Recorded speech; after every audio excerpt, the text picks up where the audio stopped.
Okay, up first, exercise 20-1. So this is a homework question actually, but I'm not going to post, well, not but so, since it's a homework question, I'm not going to post my Excel worksheet afterwards. You'll have to watch the video to look at it again, because I know I'm going to have a few people that would just cut and paste and copy it. And you might still be able to figure a way out to do that. I don't know. But anyway, so I'm not going to post the exercise solutions in Blackboard because I'm actually working out your homework. But you can watch the video and work along with it. That would be great. That's kind of what I'm hoping for, because the leases are a little bit complex. So I'm just going to help y'all work them out. All right, exercise 1. On January 1st of 2019, Caswell Company signs a 10-year cancelable lease at the option of either party agreement to lease a storage building from Wake Company. The following information pertains to this lease. All right, the agreement contains rental payments of $100,000 at the beginning of each year. The cost and fair value of the building on January 1st of 2019 is $2 million. The storage building has not been specialized for Caswell. The building has an estimated economic life of 50 years with no residual value. Caswell depreciates similar buildings according to the straight line method. The lease does not contain a renewable option clause, and at the termination of the lease, the building reverts to the lessor. Caswell's incremental borrowing rate is 14%. Wake set the annual rental to ensure a 16% rate of return, and Caswell knows the implicit interest rate. So basically, we're going to use the 16%. Executory costs of $7,000 annually related to taxes on the property are paid by Caswell directly to the taxing authority on December 31st of each year. All right, so Caswell is the one that's leasing the building from Wake. All right, determine what type of lease this is for the lessee, and prepare appropriate journal entries on the lessee's books to reflect the signing of the lease agreement and to record the payments and expenses related to this lease for the years 2019 and 2020. All right, so the first one here, 1, the lease transfers ownership of the underlying asset to the lessee by the end of the term. No, it does not transfer ownership. Lease grants the lessee an option to purchase that the lessee is reasonably certain to exercise. No, it does not do that. 3, the lease term is for a major part of the remaining economic life of the underlying asset. No, the lease is 10 years.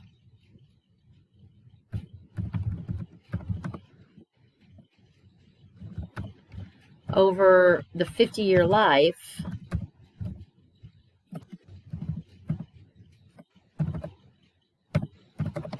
Which is only 20%. All right, and it should be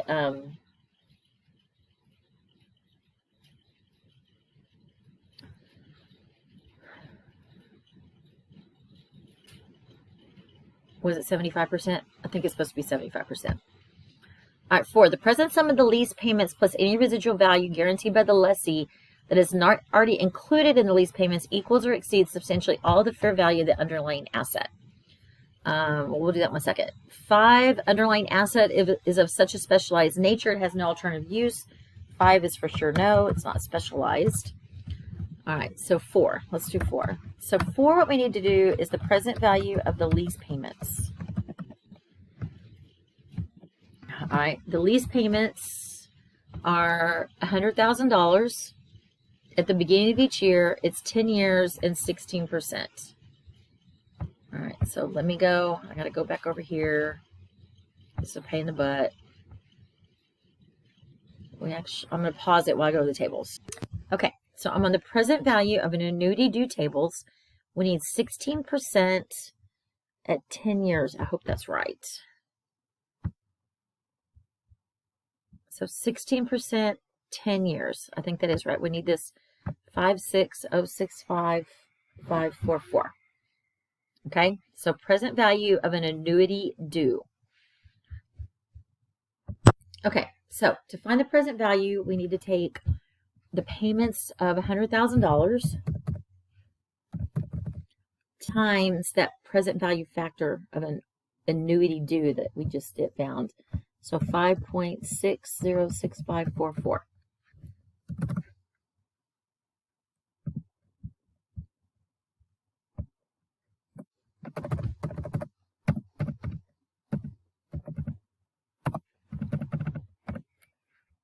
All right, so that's the present value of the payments. And then if you do the present value of the payments and divide it by the $2 million, was it 2 million? Yes, fair value of the building is 2 million.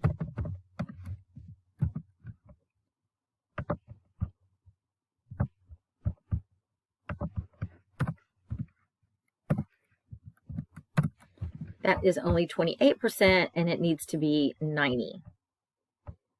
Okay, so this is less than 90%. Okay, so it doesn't meet any one of these.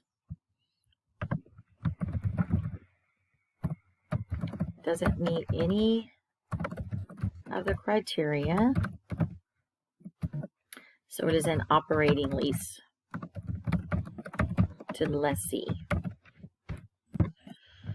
Okay, so that was part one. Now part two, we need to do all the lovely journal entries. Alrighty. So 2019.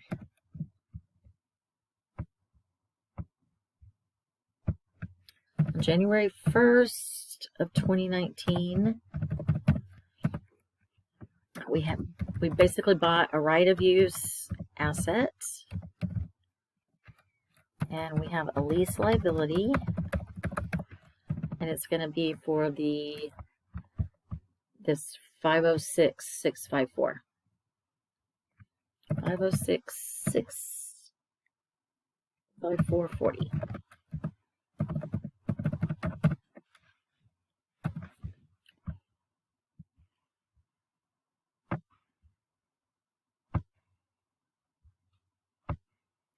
All right, and then also on January 1st of 2019, I made the first payment. So my lease liability going down by 100. That's 10,000. And cash is being credited. All right, then on December 31st of 2019,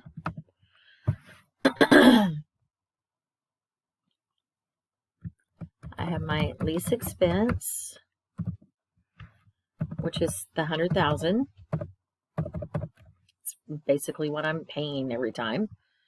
All right, and then that's split basically between interest, but remember we're going to credit interest to lease liability.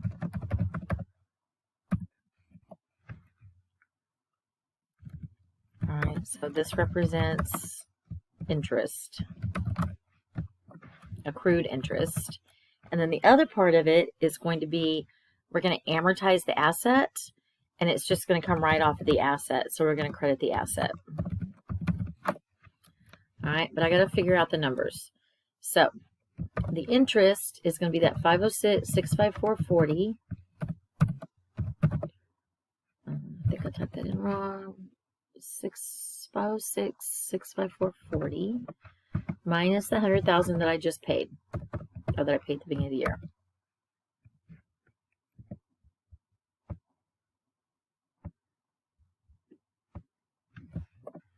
And then times the 16% interest rate.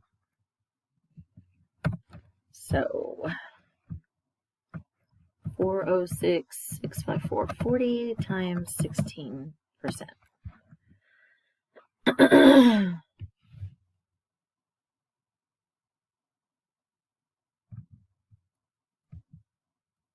I did something wrong.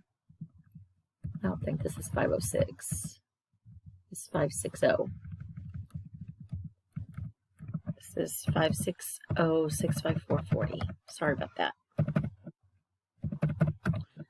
A little bit of slight dyslexia. Not horrible, but a tiny bit. So this is 60. And then this is 60.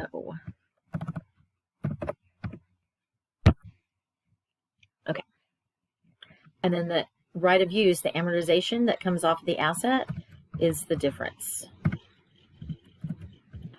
So this is plug to balance is what I call that. All right, I just plug it in to make it balance out. All right, and then remember they also paid $7,000 in executory cost. So at 12/31/2019, it was on taxes, so I'm going to have tax expense and cash for $7,000.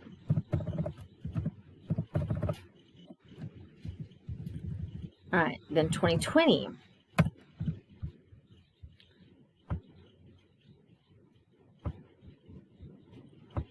I have the same basic entries, but not the very first one. So if you want to, you could just copy these. Of course, some of the numbers are going to change, but you could just copy these. It's the same basic entries. So it's 1/1/2020, 12/31/2020. All right, the first one and the last one don't change at all. But my interest here, this number is going to change. All right, so now, actually, here's what I'm going to do. I'm going to have my beginning balance was $560,654.40. I'm going to have my first payment minus 100, and then accrued interest. Because remember up here we did this. All right, we credit it for $73,704.70, and then we have our second payment.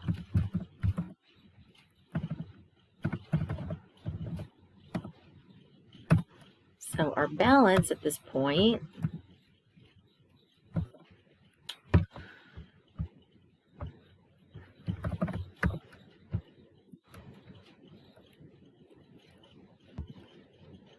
should be that. I'm going to say this.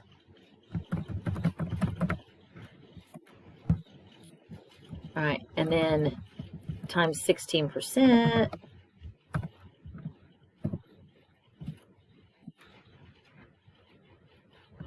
And that's our interest.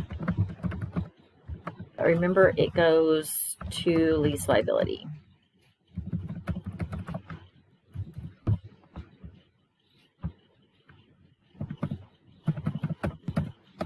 And then I subtract that out of the 100, and that's the amount that I'm amortizing and taking out of the right of use asset. And you would just continue that. And of course, you could do a table if you wanted to. I just didn't do a table, so. And that is it for number 1.